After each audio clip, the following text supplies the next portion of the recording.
It started with a sound Mark Bennett would never forget, the low, grinding roar of diesel engines at dawn.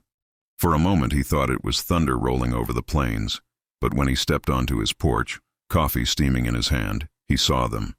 3 bulldozers lined up at the edge of his property, their yellow bodies glinting in the early light. He lived just outside Cedar Ridge, a small Texas town that looked peaceful from a distance.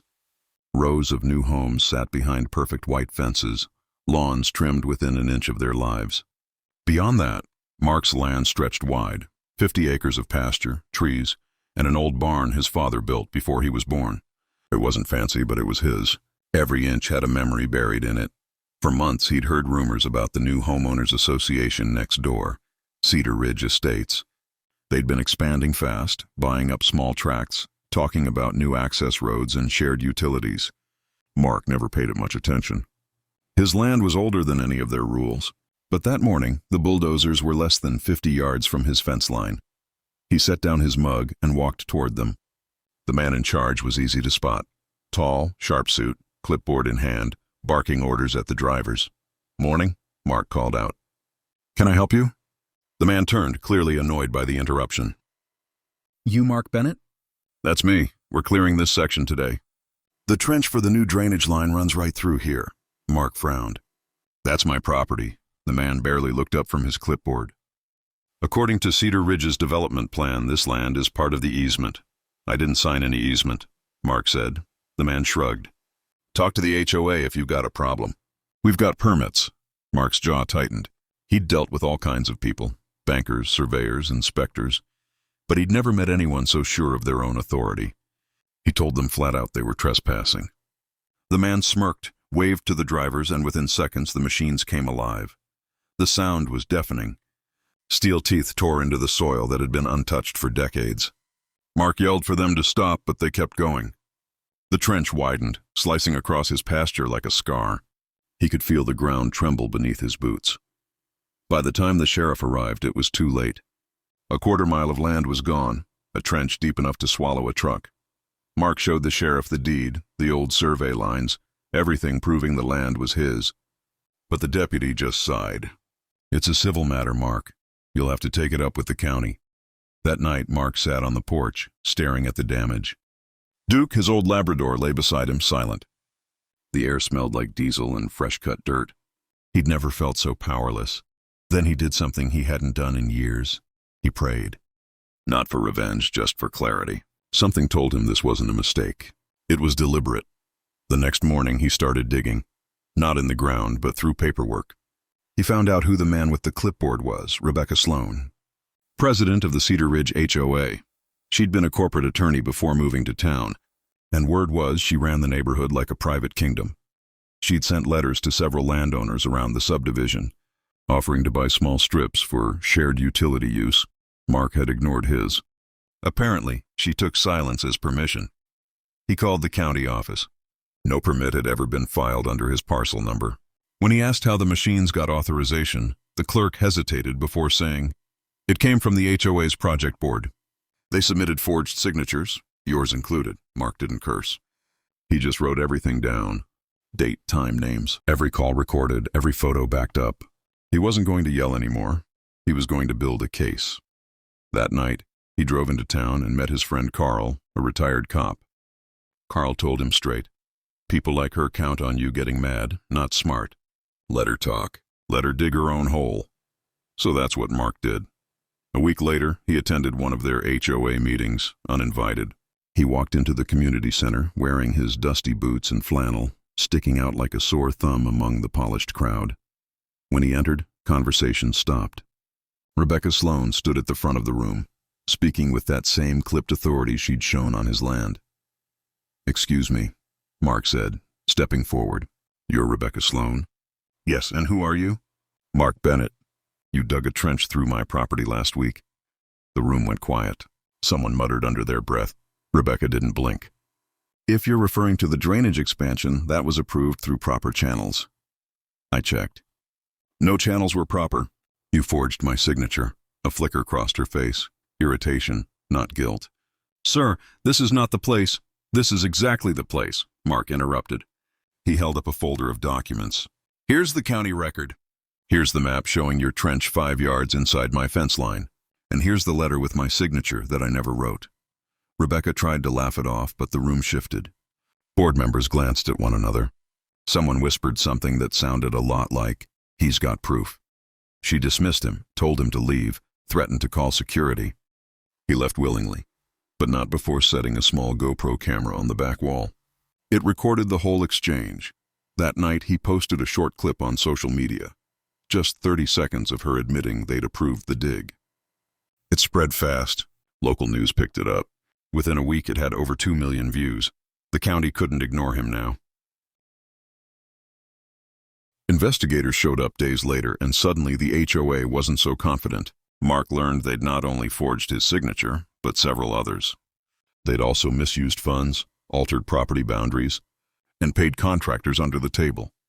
Rebecca tried to claim it was all a misunderstanding, that Mark was confused about his lines. But the drone footage he'd taken told a different story, one of clear trespass and deliberate deception. Still, she wouldn't back down. She tried intimidation instead. Anonymous letters appeared in Mark's mailbox.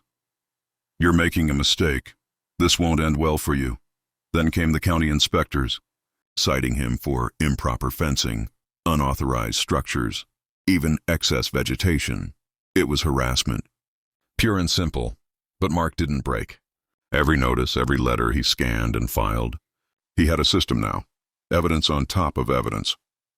Carl helped him file a formal complaint with the county attorney, and within months, a full investigation launched. Rebecca Sloan and 2 board members were subpoenaed. The fake permits were traced back to her office computer. When the sheriff finally showed up again, this time with warrants, Mark was there to see it. Rebecca stood on her porch in disbelief as officers loaded boxes of files into their cars. "Mr. Bennett," she called out as he walked by. "You think you've won something?" He stopped. "No," he said quietly. "I just kept what was already mine." The county ruled in his favor. The HOA was fined heavily for property damage, fraud, and falsified documents. Every member of the board resigned within a week. They came to fill the trench on a warm Tuesday morning. The air smelled of wet dirt and diesel fuel, but this time it wasn't the sound of invasion. It was the sound of peace being rebuilt. County trucks rumbled down the lane.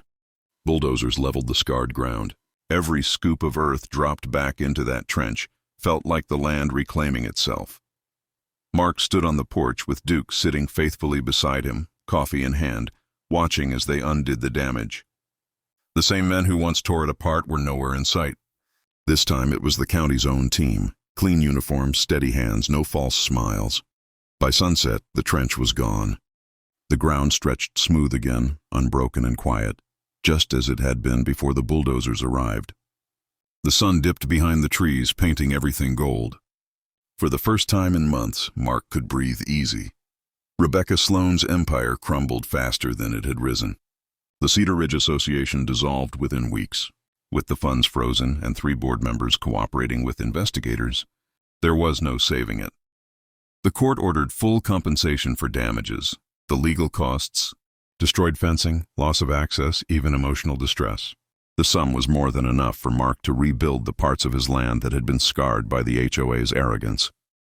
But for him, it was never about the money. It was about silence, the kind that comes when justice finally lands where it should. Neighbors from Cedar Ridge drove by sometimes, slowing their cars just enough to look. A few waved awkwardly, unsure if they were part of the problem or part of the apology. Mark didn't wave back. Not out of bitterness, just finality. Some fences don't need mending. He built new ones instead, real ones, tall cedar panels anchored deep in concrete, 10 feet high, unbreakable. On the western side, facing Cedar Ridge, he hung a single metal sign. Black letters, bold and simple, Trench 2025, never again. It wasn't meant as a threat. It was a reminder of what happens when greed meets grit.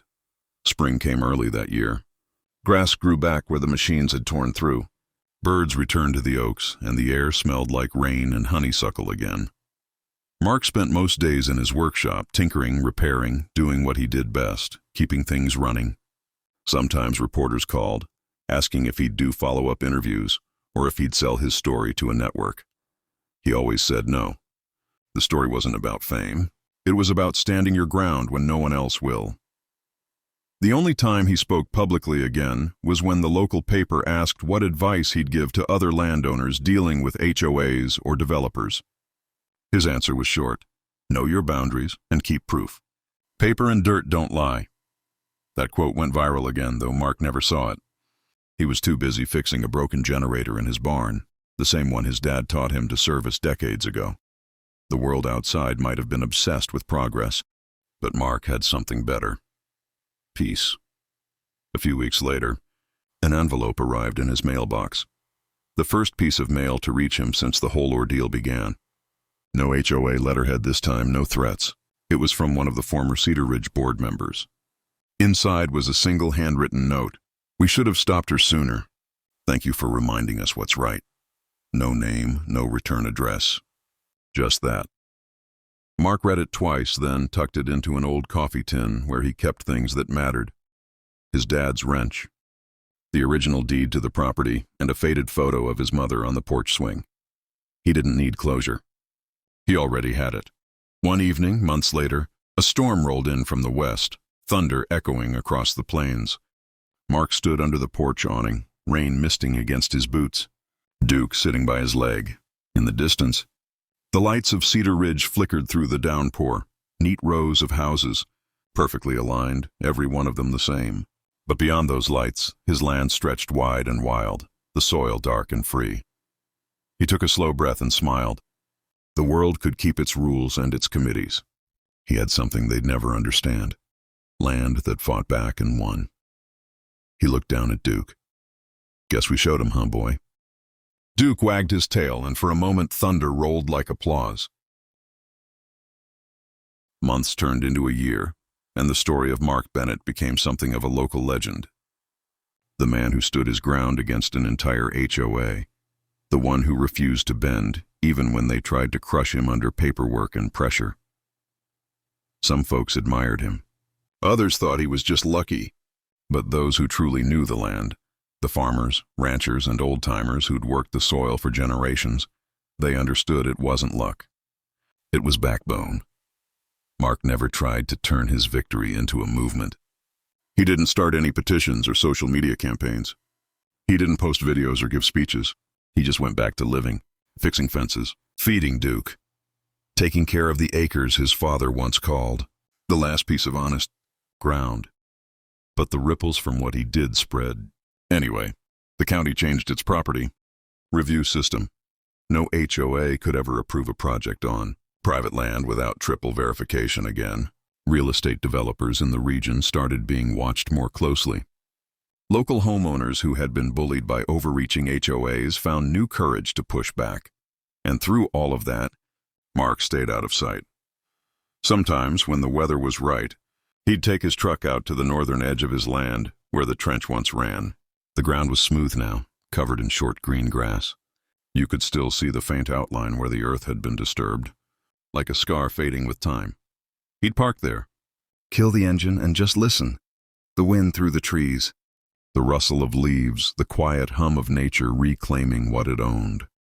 Every now and then, he'd see new folks driving through Cedar Ridge, families mostly, people who had no idea about the war that once raged a few hundred feet from their backyards. He didn't resent them. They weren't the enemy. They were just trying to find a place to call home. One afternoon, he ran into one of them, a young couple who stopped at his gate while walking their dog.